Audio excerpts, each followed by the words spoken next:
long time. Good. Appreciate our being here. So why don't you tell us a little bit about yourself and your organization and what you're passionate about?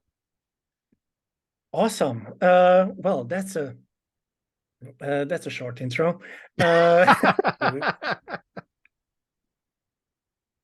Uh, yeah. So, hello everyone. My name is Peter Benei, Benei. Um, I'm the founder of Anywhere Consulting. So, what I do is that I help remote managers to become better leaders. And the reason why I do this is that I'm working remotely since 2014, and I've worked for growing companies a lot. And the usual fancy word of saying is startup companies. Mhm. And I've seen many great companies, Series A funding, seed funding. So they had a really great product most of the time. They had a really upward market when they started. So the timing was right. They had the funding as well. So revenue was tight and nice. Yet some of them still failed.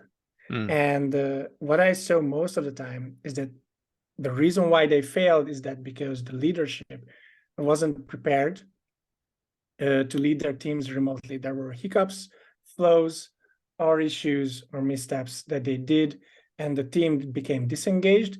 And the most important part that everyone forgets is that companies are not products. Companies are teams, and teams are people.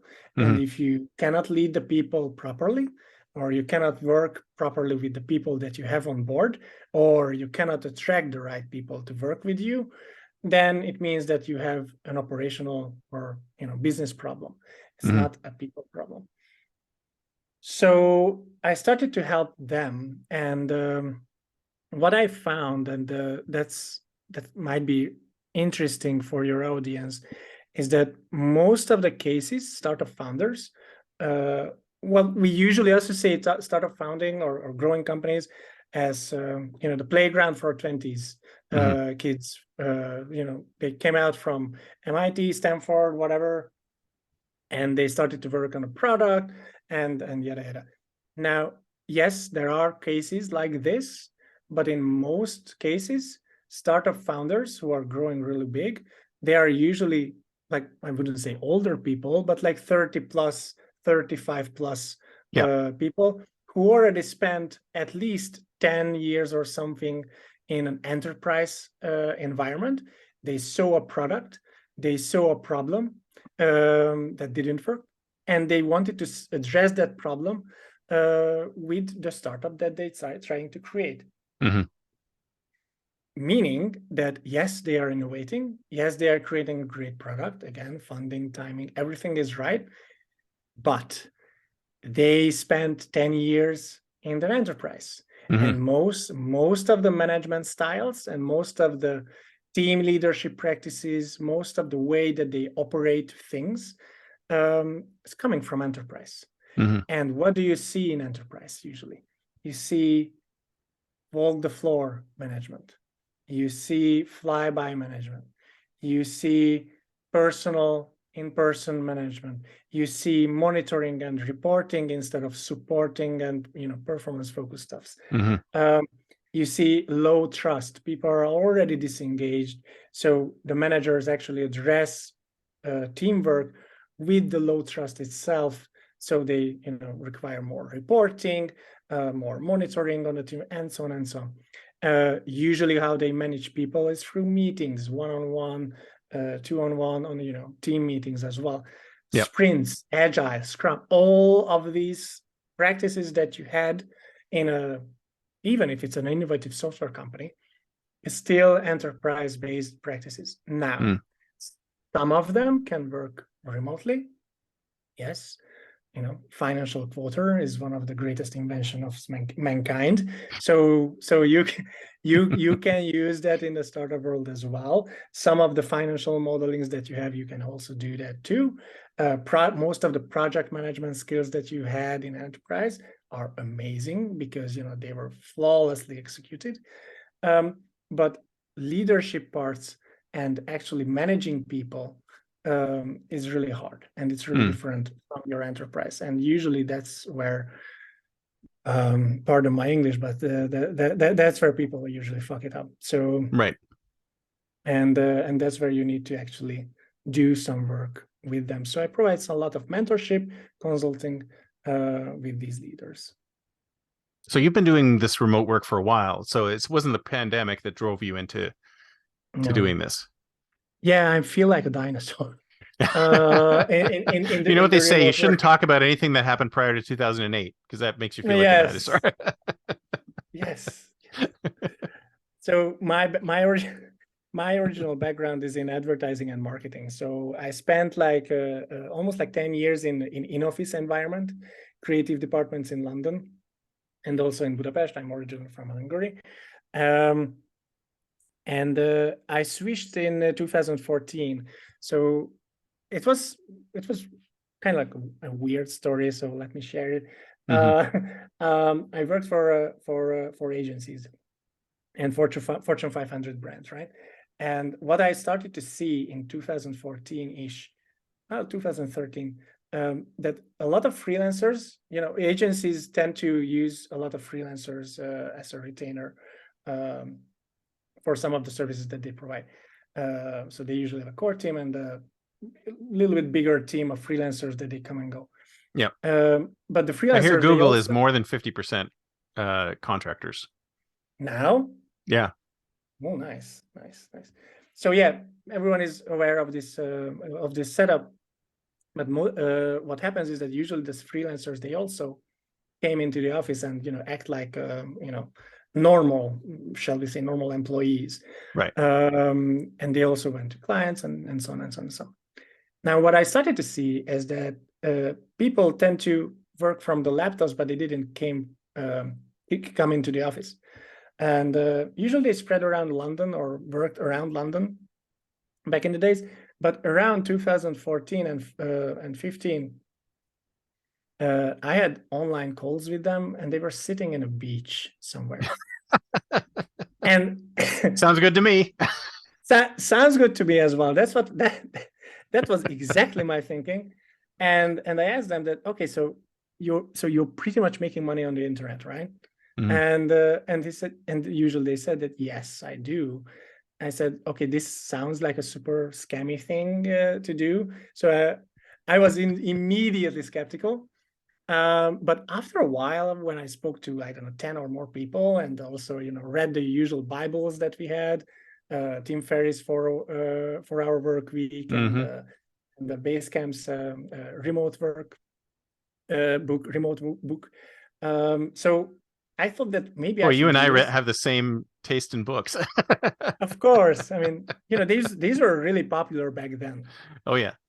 and also I just heard the digital nomad term Oh back yeah. at then, You right? know what So I think that is was a funny new about thing. Tim Ferriss is that, he talks about the 4 hour work week, but I don't think he's never worked 4 hours a week ever. No, Because he no, seems like no. he works all the time. So, Yes, he may have talked about a 4 hour work week, but I don't think he's ever actually had a 4 hour work week. yes. And I'm not sure about his travel itinerary, but I'm not even sure that he actually traveled around the world Yeah. as the whole lifestyle Yeah. allowed him Yeah. to do. Yeah. Exactly. But anyway, so what I thought that, come on, rent is high in London, right? Rent is low in my own old hometown. Hmm. Why not move back? And the only thing, and it was so interesting, the only thing that I needed to give up was the Fortune 500. Mm. So Interesting. at that, yeah, at that time, remote work was only available for startup companies or Mm. like growing companies, mainly in the US, by the way, which is Hmm. also interesting. Mm. And the trend changed around pre-pandemic mostly. Yeah. Uh, and more and more European companies started to offer remote work, and more those companies who grew up within 2 to 3 years, they became medium-sized companies or well-funded companies, Yeah. right? Um, and suddenly I don't know, it's like a virus. It's spread all over the world, and now not just startup companies that are working allowing remote work, but medium-sized businesses. And then the pandemic hit, of course. Yep. Everyone forced to work remotely. Hmm. Literally everyone, even See, you enterprises. you were a vanguard. You were at the Yes, beginning of everything. You're prescient. You knew what was going to happen, and then you started a business in that space. Very smart. I'm a I'm a dinosaur. But yes, But I'm you a could tell, dinosaur. I've seen you could see the everything. signals. You could see the Yeah. signals that people were moving more towards remote work. So you Yes. grabbed the reins. So awesome. Yeah. Thank you. Um, and now everyone is and everything changed as well, by the way, with the pandemic. So previously, for example, the digital nomads, they were freelancers Hmm. or solopreneurs or someone. And now digital nomads mostly are full-time employees for companies who Exactly. happen to be living in the beach or somewhere that which they fancy. But not freelancing, not solopreneuring, not doing that scammy whatever Amazon MBA, FBA, whatever they did at that time. No, seriously, Hey, people make money it's at that. I know, but still, it's still legit now. So According to that it's ad I just saw, I could make $3,000 a day. of course I'm all into selling courses on how to sell courses, but um, again, I'm a dinosaur, so I'm always skeptical to see any kind of new things, and I always question every new trend that I see. Um, and I see really great things with remote work now. I think it becomes a norm, it becomes legit, it becomes a little bit more standardized.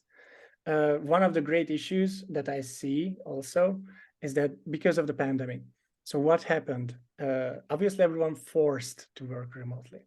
And usually, what we talk about, or pretty much anyone talks about, is how the employees reacted to that. Hmm. And we all know the statistics, right? So productivity is still retained or even grow higher. Um, employee well-being so much higher now. People have a good work life. I mean, again, I don't want to repeat all these studies, but usually it paints a really, really shiny and true and shiny picture. Hmm. Uh, but we never or we rarely talk about the management Yeah. and how management saw the pandemic and the force to work remotely. When you force something to work in a way, we call it crisis Mm. because you need to react to the crisis, right? Yep. And this is how usually management reacted to remote work. This is why you see a lot of going back to the office trends. Mm. This is why you see a lot of the PR around, yeah, if you want a job, you can work remotely, but if you want a career, go back to the office. Oh, That's please. by That's a good well, one. well, Chris, that's a quote unquote from the CEO of Morgan Stanley, I think. Oh well, Uh, yeah. I don't want to work for that guy. So. eh, anyway, so and again, that's a knowledge work, like Morgan Stanley. I mean, they are doing computer stuff Yeah. at the Yeah. desk, Yeah. so it's like pretty much a They don't question need to be why. in the office in the No, same place doing all these things, but yes.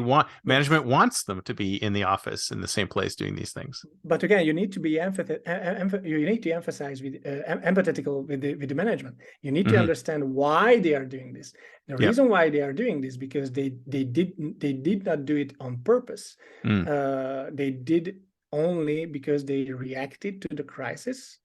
And now that the crisis is over, or like um, sort of over, then everything can go back to normal. Yeah, they're I trying don't to need reassert control, right? Isn't that what it is? course, Hmm. of course. And also, again, don't forget, again, I work with a lot of managers who had enterprise experience, but building a growing company. I usually don't work with actual enterprises, of course, but I do speak with them, and it's so hard to change. Mm. It's really hard to change. And I mean, everyone who's talking about how remote work changes their life and whatever, you need to understand that those who are calling the shots and the decisions, like management, it's really hard for them. So first step, they need to abandon the most of the enterprise-based practices that they did in terms of management.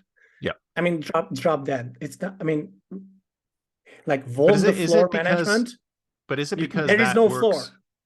Right, exactly. But is it because they're not in person anymore, or is it because they're in a startup now? Like, would the startup have been successful if they weren't remote? So if they lifted this team up and they took it over here and they put it in a different building and they worked together there, then would that have changed in any way? They still would have had less of an issue with communications or whatever the you mean biggest those problem guys is. that I work with, the growing company? Yeah. Yeah. So they usually are amazing with the product development and the management. They usually amazing in the project management. Again, you also need to understand why, because finally they are calling the shots. Finally, the enterprise is slow moving, but they're in a startup now, so they can move really fast, iterate really fast, and they apply the same principles that they learned in the enterprise and applied it in a startup way, but it's a faster and much quicker way. Right. So they are obviously gaining a lot of traction within a short period of time. But when it comes to management, now that's a good question. If the team that they have, they are all in the same office, let's say somewhere in the US, for example, and they still manage that team with their old enterprise practices, would you still call it as a startup or a new way of working? Probably yes, by the way. But it's not a remote startup.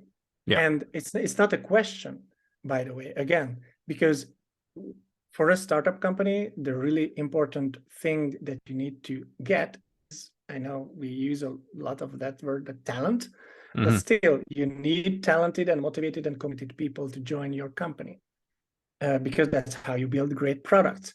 And remote work allows you to tap into a global talent pool.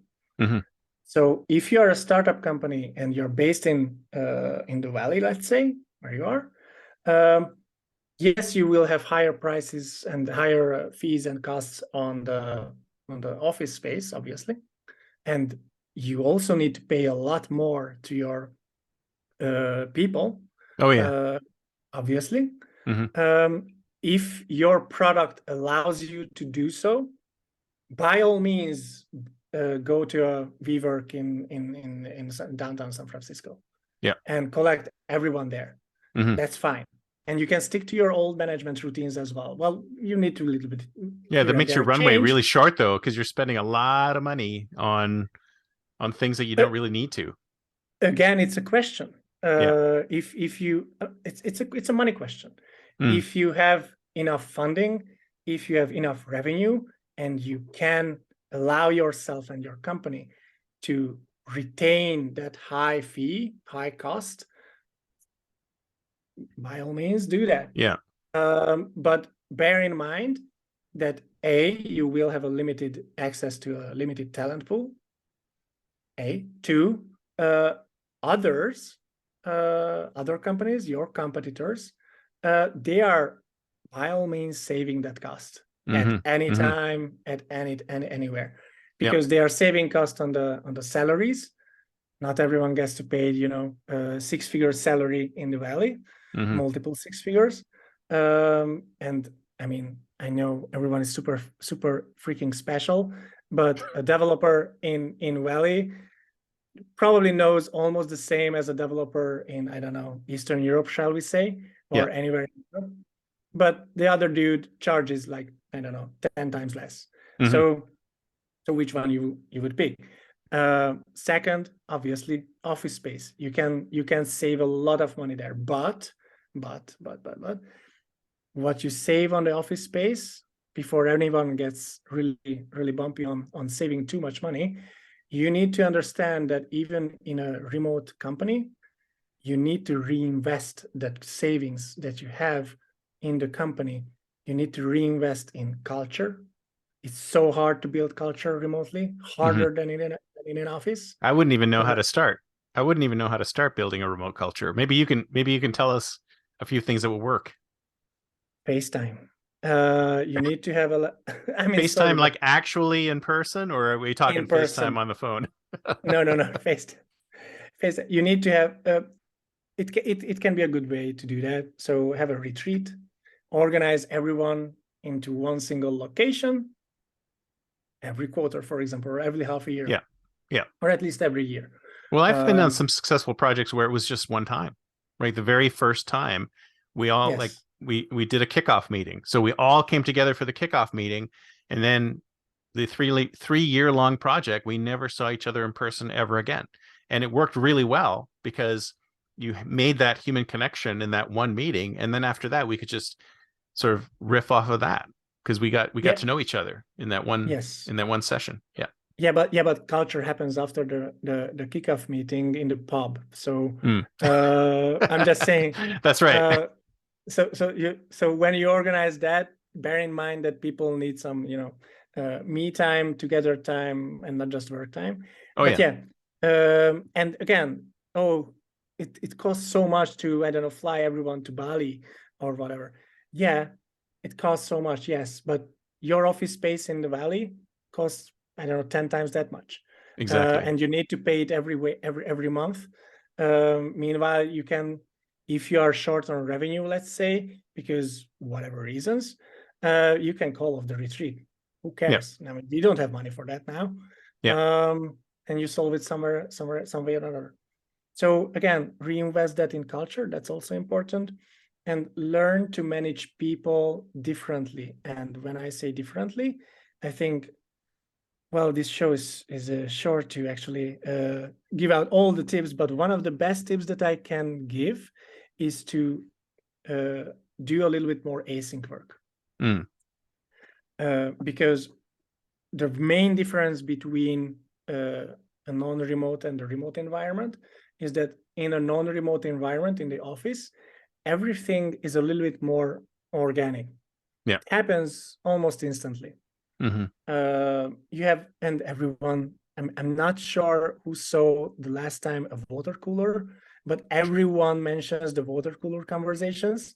Yep. And I'm not even sure that people actually gathered around the water cooler to converse at any given time in the history of No, mankind. it was more like the coffee pot, right? Yeah. Or the kitchen talk, Or the or I don't kitchen know. or the bathroom or whatever, right? I Yeah, mean, yeah. that's the Steve Jobs designed the Pixar headquarters where all the bathrooms in the cafeteria were in the same area, so everybody would have to walk past it, and it would Oh, force them to bump into each nice. other. At least that's the I've never been, so I don't know if that's true, but that I've heard that in That's multiple clever. stories. Yeah. That's clever. Yeah. But again, this is so interesting because you just mentioned that they designed the office intentionally to facilitate organic whatever. Exactly. Right? And the key thing here is the intention, because you need to replicate that in remote work scenario. But in order to do that, you need to be intentional, a lot Hmm. more intentional. Yeah. So for example, like meetings. I saw, and you probably can relate to that, that big companies like enterprise companies who were forced to work remotely, the employees had 10 or more meetings per day, back to Hmm. back, Hmm. every freaking day. They burned Yeah. out really quickly. They even had more meetings than they had in the office, Yeah. because why? No one trusts them that they are working, and Exactly. uh, and See, you and, hit and the the operative management. word right there. You hit the operative word right there. Trust. Yeah, Trust. trust. Yeah. Trust is it is fundamental. Um, so again, how to have less meetings. This meeting could have been an email. Hmm. That's a unique selling point here. You need to craft meeting agenda, pre-meeting all the time. That's an intention. Hmm. And sometimes those meetings won't need to happen because you already solved everything in a pre-meeting email chain or whatever communication tool that you use. Exactly. So you need to install a lot of asynchronous intentional things or processes or policies, whatever you call it, in order to save time for deep work and make people still engaged. One of the other things that you mentioned, what was it before? Not the water cooler, but the other, which was super interesting. What, the cafeteria or the bathrooms No, at the no, no. same The in the other, same area? after no, after that, the enterprise meetings. Mm. Oh, I forgot. Well, the very first FaceTime. No. Anyway, Okay. because Well, actually, because let's talk about a trust for a second, because I mean, oh, yeah, isn't that trust. the Yes, the trust. The trust. It's trust. isn't trust sort of like the biggest thing with everything? Because if you think about it, I mean, if I'm going to be hiring people, I Mhm. have to trust them to do what they need to do, whether they're in person or remote. And for some reason, you have people in person. Why would you trust somebody in person more than trusting that same person working from home or working remotely? I mean, I just get this weird feeling that we hire people and they're going to work when they're in the office, but if they're at home, they're not working. And I was like, Mhm. okay, if you hired that person and they're trustworthy and they're going to do what they're supposed to do, then they should be able to work from anywhere, right? So why is there this disconnect between trust in the office versus trust remotely? Yes, that's a good. This is what I wanted to talk about, by the way. Oh, sorry. Yeah, no, that's a really good question. Um, the answer is that because we are human, Hmm. humans tend to trust those who are in the vicinity, Mm. and you immediately have a trust bridge established. Something if you see someone, if they are looking the same as you or similar to you, um, same age, same race, same gender, everything, it just works in that way because we are geared, like our, like, I don't know, crocodile brain, Yeah, reptile brain you're is right. designed. This is such an inhuman conversation. It's The human conversations are in yes, person. All the yes, conversations that are not in person are not human. They're not fully human. But go on. Sorry, yes. didn't mean to interrupt. Yeah, yeah, no, no, you're right. And because trust is almost like an instinct. So you need to understand how it works. But the question, I think, is not how you get trust directly with others, because I know it's really hard to break it down for everyone, but not everyone works 8 hours in the office either. Hmm. Hmm. And In fact, most oh, people don't, from my and experience. and just by you flying across the floor and walking in front of them in the computer screen and checking them, oh yeah, they have an Excel sheet opened, Hmm. Hmm. they must be working. Yeah. um no, they don't. So what happens is the same in remote scenario, but you don't have the instinctual, natural, organic trust that you have in the office. So you need to install some key activities that are creating trust indirectly. Mm. Because if I tell you, if you are a manager, I tell you that, okay, you need to install more trust to your company. This is what I get: exact silence. Hmm. And okay, but how? What is trust? Mm. How actually what? And it's a relevant question. So the answer is that you need to do a couple of things. You need to break trust down, and address the segmented points separately, install actual activities around it. And if you do that, you, at the end, the game is that you indirectly create the trust Hmm. without even noticing it. So let me give you an example. A lot of uh, in remote, most of the operations should be transparent. Why? Because there is no office. I Hmm. cannot walk over to you. So I need to see everything that you are working on. Yeah. Meaning project management, documentation, everything that you are doing should be transparent. And when I tell you, please, Chris, install more transparency to your company. Okay, but how? Well, this is how. Five simple steps.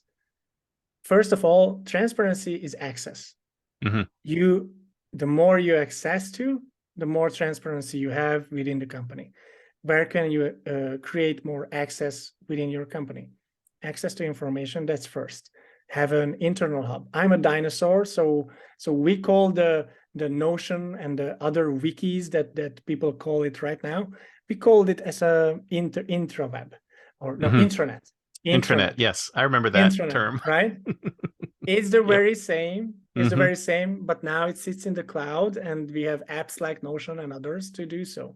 So do that first. Make it organized, clear, precise, so everyone knows where they are doing, what they are doing, what is their responsibility, who is working on what, yada Yep. yada yada. Second, give access to performance and how the company is doing, metrics. Hmm. So I mean, we need to see if we are growing or not. Now there are levels to that. For example, Buffer, a company, they give out everything to everyone. I mean, I I'm love not an Buffer, by the employee. way. I think Buffer's great. It's so great. Hmm. I'm not an employee there, but it feels like that I'm working there because Yeah. they give out. See, they imagine how easy it is to recruit anyone to Buffer now, Hmm. because Hmm. everything is super transparent. I even know how much money they make as a salary, Yeah. because the whole equation is there publicly. So Hmm. again, give out as much information as you can internally and even externally Oh if you my are God, a lot of transparent. the things that you're saying are heresy to some managers. I Transparency. know. We don't want our people knowing this stuff. Come on. We got to hide it. Well, uh, Sorry, keep going. But I mean, it so you won't must have work had if you some don't kind do of, that. yeah, you must have had some of that kind of reaction though when you're talking to Yeah, people. no, this is actually the first two steps, by the way, Mm. usually people are okay with that. Hmm. The heresy comes at the very end. So let's skip like some Okay. points because we have short on time. But the last part of access, where you provide more access to create more transparency, to create more trust, the last two steps are indirect, by the way, is the decision. Mm. So let's say again, you're a manager, you're a leader. I'm calling the shots, right? I'm the one who decides. Hmm. Well, not exactly. So the way that you can provide access to decision making is to make most of the decision making process as an asynchronous collaborative manner. Mm. So let's say when do you need to decide? When you have a problem, right? Let's take the problem, you as the leader, write it down, provide some your insights, because I mean you obviously the leader, so Hmm. you Hmm. can do so. Yeah. Share the document with your team that you're working with. Let them provide their insights.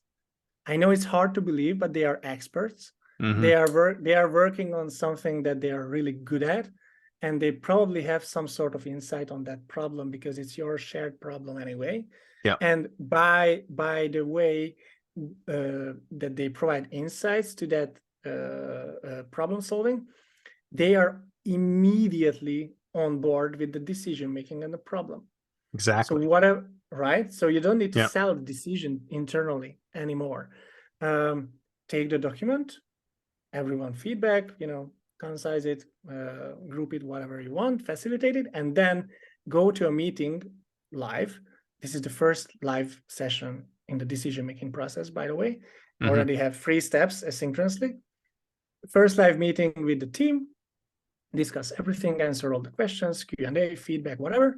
And obviously, at that point, you will come to a conclusion and you decide together.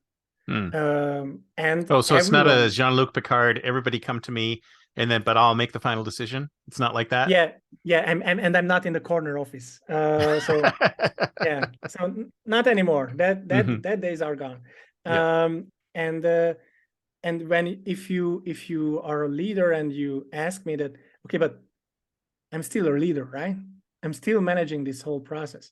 Yes, you are, Mm-hmm. because you are the one who's acknowledging the problem. You are the one who's providing the first insights. You are the one who is facilitating the whole decision-making process. Mm-hmm. The only thing that you don't do is you decide alone. You don't do that. You decide together. Yeah. And it has immense benefits. It creates a transparent progress within the company. Everyone is on board from day one on the decision. You don't need, sometimes for a manager, it's so hard, right? You decide and you need to sell the decision internally. Yeah. Well, you can go autocrat and whatever, right? But that has some consequences. Mm-hmm. Um, but you still need to sell it. In this way, you don't need to do that. So again, these kind of tips, tricks can help some management practices to change and adapt to a remote work environment, because teams still need to be engaged. They need to feel that they are part of the team, and there is no office now. There is no name tag that you grab around. There is no chip card. There is no parking lot and whatever. Yeah. So there are no symbols of your belongings. Mm. You have an email, you have a Slack name, and whatever. You still need to feel that belonging as an employee to your team, and as a leader or the manager of the team, it is your job to make sure that the environment is perfect for them.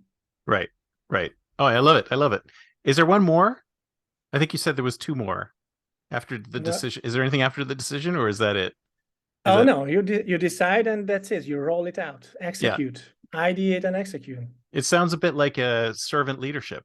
Is it basically servant leadership? Is that what you're doing? You're being more of a servant to your team than opposed to being I authoritative? would I wouldn't box it this way, but it's more like you need to be less like a power player Mm, in a scenario like this, and more like a supporter, mm, facilitator.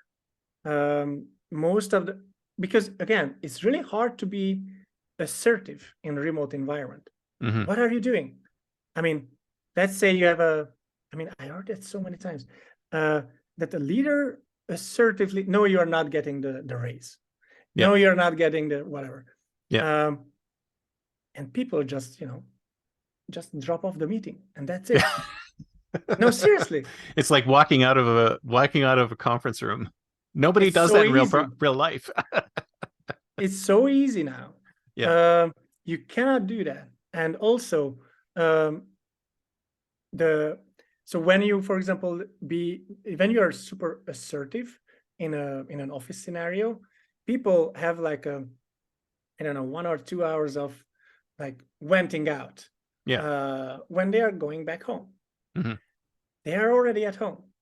Who they are venting to? Mental well-being drops insanely Mm. if there are disengagement in a remote environment. Yeah. It stays on an upward spiral anyway, because every study says that.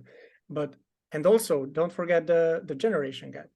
Mm. So most of the people that are joining the workforce are Gen Z now. And even the previous generation was also super, I don't know, I wouldn't say soft, but more less assertive on soft skills. Mm. So what happens usually with the younger people now when they are joining a remote company is that they don't ask for a raise, for example, or they don't ask for any kind of long-term commitment. They just quit on spot. Yeah. And when they I've do heard that happening. Yeah. and when they do that, they tell you that, hey, I'm here for like a freaking year and you didn't give me a raise. Mm-hmm.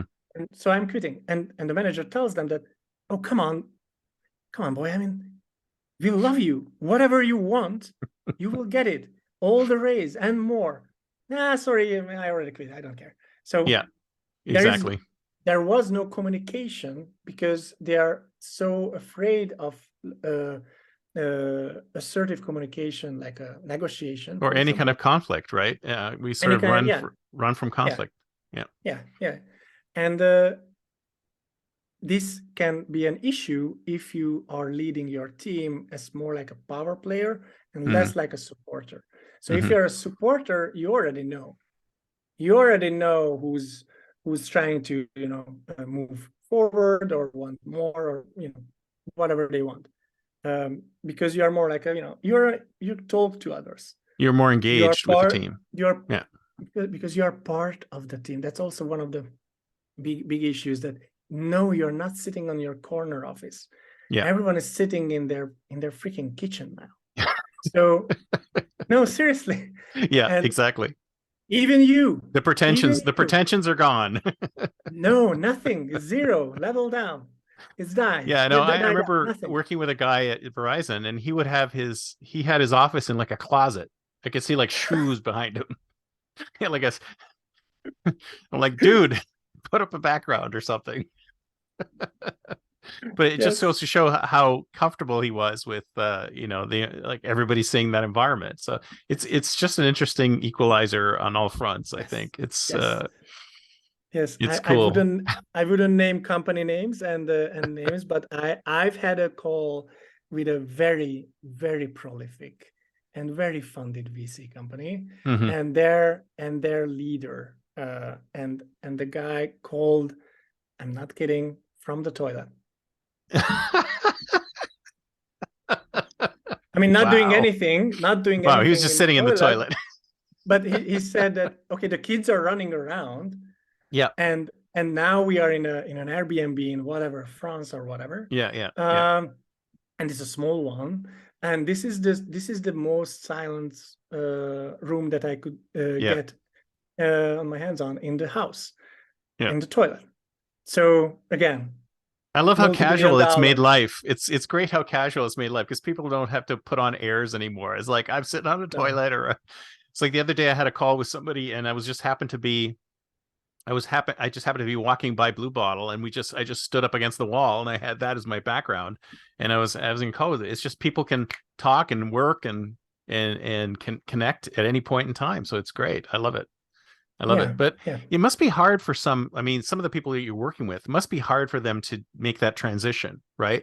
I mean, the company's making that transition, but they're like, I'm still stuck in this old way of doing things. And I mean, how do they get out of that? How can they break themselves out of the old ways? This is this is so hard, Mm, because again, you need to emphasize the fact that they are, again, older, because they are managers and leaders, hmm. and you need to understand that they usually have commitments, personal commitments. Right. They have family, kids, whatever, and they are working from home Hmm. while they are addressing a crisis that they view as a crisis. Yeah. So they usually have a crisis at home as well. Mm, Uh, Daddy is at home. Usually he's not at home because he's in the corner office on the in the office now. But right. now, because everyone is working from home, he's home. Daddy doesn't know what to do at home, because he was never home. I mean, like, And then of I know course all I'm the kids bug him, right? yes, It's like, oh, he's home. That means yes, something different from what it used to be, yes. right? I know I'm oversimplifying things a little bit here, but these are actual real life personal problems that Oh yeah. affect professional problems as well. Because by the way, everyone talks about like work-life balance and whatever. It never existed, first. No, I agree. Second, there is no professional and personal life Hmm. ever. Hmm. Because even if it's separated by location, like office and home, even if it's separated, then you still bring your work at home, and you still bring your home shit to Yep. work. Yep. Um, Absolutely. and whatever problems you have at home, marriage, death, kids, I don't know what, finance issues, or we don't need to go radical. Uh, I don't know, heating system went off, Yeah. and you're in the Exactly. middle of winter, and Yeah. the mechanic is it, I'm sorry, I'm living partially in Italy, and the mechanic is Italian, Yeah. so they are late and they're not fixing the problem anyway. Yeah. So I don't know, these are small problems that can affect how you work, Hmm. actually, Hmm. because you're not there's a great show, Serenity, I think, or I don't know, on Apple TV, Hmm. uh, where they separate the work and the life balance, and it's more like a modern office. Oh yeah, I Uh, remember that. I remember that show. I forget what it's called, but it was great. Not we Serenity, they but separate they Severance, separate Severance, severance. Severance. That's right, severance. Yes, They yes, separate your work and home life. yes, yes. It's only on TV, Yeah. so you cannot do that because whatever shit you have at home, or if you have amazing home scenario back at home and in personal life, you probably perform better anyway. Oh yeah. That's It's why. it By works. the It way, affects that's the whole person.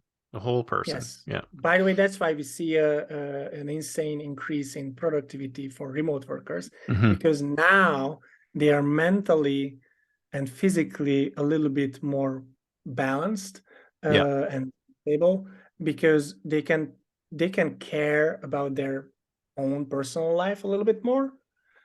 So they are more engaged in the work as well. So it's pretty So it much is inter. work-life balance then. No. It's a work-life connection, shall we Yeah, say? there you go. That's better. Yeah. So it's really hard. Again, it's really hard to justify the change for managers.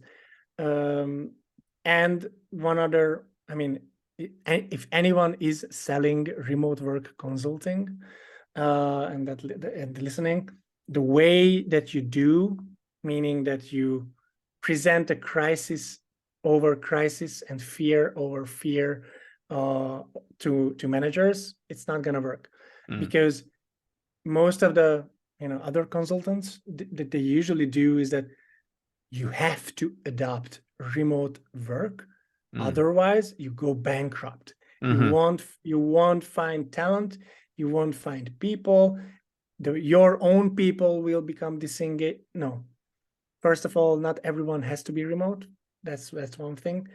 Second thing, not, and this is the eye opener usually that I have with them, and that's what convinces most of the managers, is that you can be remote first as a company, but you can still be in the office, Yeah. because you can learn a lot. For example, let's say asynchronous work.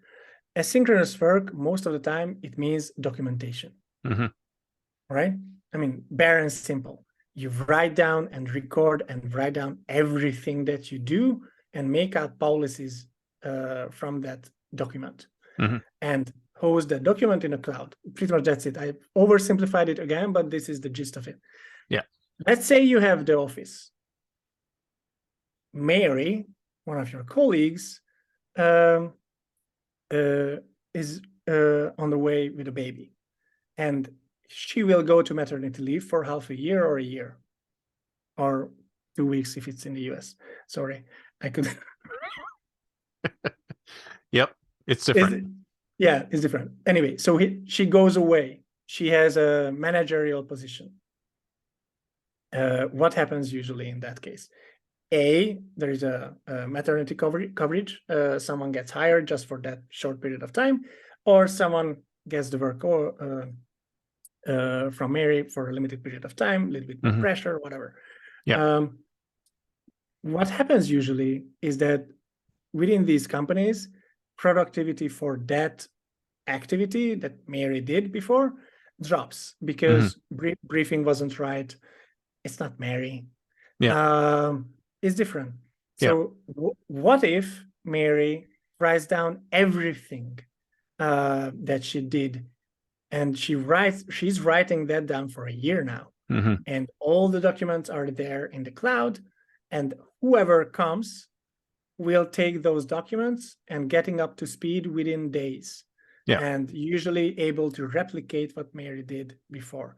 Yeah. She's Uh, created corporate knowledge. It's corporate knowledge now, yes, as opposed to human knowledge. So it's easy for somebody to step in and do most of yes, the work. yes, and many companies do that, by the way, Hmm. but not every company does that. Um, and also, it's also amount of documentation. So usually, for example, you mentioned that you worked for hotel businesses as well. Uh, Usually they are really great in policies, because they need to have like very strict policies on how to do certain types of jobs, front office, whatever. Yep. Um, but again, other companies are not like that. Other companies are not fixing those policies. Software companies also, they tend to be really great with these policies and Hmm. wikis. Um, but again, the amount and the extent of that documentation matters. So again, even if you are not a remote company, you can still learn a lot how remote companies are operating, how they still get motivated with their teams, how they are keeping and retaining staff, low churn, high engagement, and so on. All of these practices can be applicable to enterprise as well. Hmm. You don't need to be remote. I mean, again, it's being remote or non-remote is always a choice. Yeah. Yeah. And No, I'm with you. and you need to keep that choice to the employee. And it's also a choice for you as an employer. That's right. It's up That's to right. you. So it's time to think like a futurist. It's the year 2033, 10 years from now. What do you think we'll be like? Do you think we'll see like a huge sea change and most people will be working remote and we'll be getting rid of commercial real estate and turning it into homeless shelters or something like that? Or where do you see things being in 10 years? Good question. No idea. I know Come on, more people is going to be working remotely, right? For sure. I Are you know sure of that? what won't happen Okay, that's for good. sure. Let's hear that. So a lot of people are talking about hybrid work. Hmm. Uh, uh, that won't be a case. Yeah. So I'm not saying that black or white, so in office or remote, but we won't call it hybrid. We will call it flexible. Mm. So some people will stay in the office and other people will stay remote. And these also become flexible. Sometimes they visit the office and sometimes they visit remote. So everything what we So you're just do talking a and how we nightmare for work, facilities people because they have no idea how to create facilities for that. But go on. first of all, even today, there are a lot of applications, SaaS and tooling and whatever, that can help you to manage these, because these are scheduling problems, right? Hmm. Manage these scheduling problems, who's in the office, who's not in the office, who's working remotely, who's not working in the, whatever. There are tools available right now, and I am sure that within 10 years, sorry, 100 years, come on, Who knows? within 100 years, we will probably have a colony in some planet, Hmm. and Mars. we need, or Mars, yeah, and we definitely need to figure out how to work asynchronously, because Yeah. the time zone problem that we have between, let's say, the Philippines and New York, Oh yeah. there I was going to it ask will you be about that. super, The town it zone was problem is super a huge different. issue. Yeah. It was a super different because we have like Mars time zone and Earth time zone, and it's like, how do you do Zoom meetings there? I mean, right? Exactly. I mean, we're already So, having trouble because I know there's a lot of people who are like, let's say you're working in Europe. I mean, you're in Europe, right? So yes, European time, and you have to work with East Coast companies, West Coast companies. You've got yeah. to like your afternoon and your evenings and your mid early mornings are taken up by working with companies from here. So there's huge time zone issues. If we could figure out better ways Yeah. of being I'm personal. asynchronous. I'm personally lucky with Europe because we are sitting in the middle of everything, kind of. Hmm. So I either work really late or really early, but usually I work afternoonish. Yeah. So because of the East Coast. Well, personally, you are a nightmare, by the way, because you're on the West Coast. But I but say the same but thing about you guys. but again, so you need to balance that. Uh, Um, so what happens in 10 years? So I think everything become a little bit more flexible. I have no idea how we solve the real estate issue. That's a Yeah. huge biggie. I think we will probably turn most of these high-end campuses into entertainment centers or Hmm. something, because it just makes sense.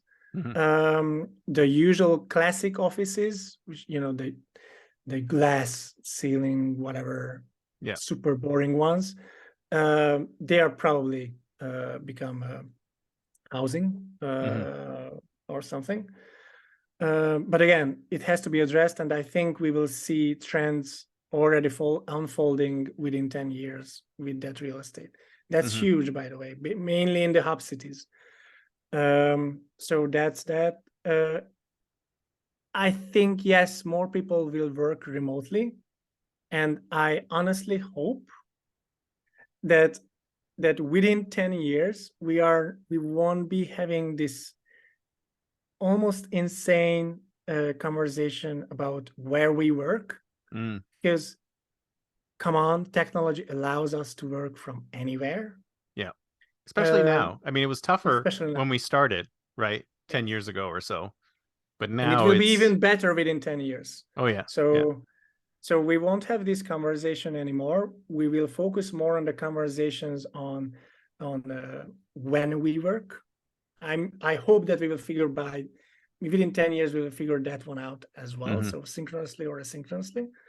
And we will finally get into the conversation of how we work, Mm. because that's the most important part. Yeah. What is considered work for Mm. us? Mm. Will we have salaries? Yeah. Will like these kind of questions will arise, especially by the way with the introduction of new technologies Hmm. like AI and stuff. So that will be super big within 10 years, and it will affect taxation, nationhood, globalization, not just the work. Yeah. So I think a lot of things will change, and people need to adapt. And you need to make some changes now and today to make sure that you're, I don't know, ready to take on everything that can happen in 10 years. Yes. Because anything can happen, right? Because, I think and that's, anything will happen. yeah. The only question is when it'll happen, right? Yes. Awesome. Well, this has been fantastic. Thank you so much for coming on the show. If somebody wants to get in touch with you, what's the best way? My family name is pretty unique, so Benei. Peter. You can find me on LinkedIn. I'm pretty active there, or you just go to my website anywhere.consulting. Fantastic. I love that domain name, by the way. Oh, I was so freaking lucky when I actually booked it, one, like 8 years ago or so. Wow. Um, and I'm still kind of like shocked that the anywhere.com Yeah. is not mine, sadly. It's an immigration lawyer somewhere, I think. Anywhere. I'm not kidding. I'm not kidding. And the anywhereconsulting.com, I think it's also around some sort of immigration Yeah. consulting or some Yeah. visa consulting. No, I love So it's great domain. anyway, Easy to remember. it's a great domain. Yeah. All right, sir. Great talking with you. Talk to you soon. Thank you for being here. Right. Have a good one. Bye.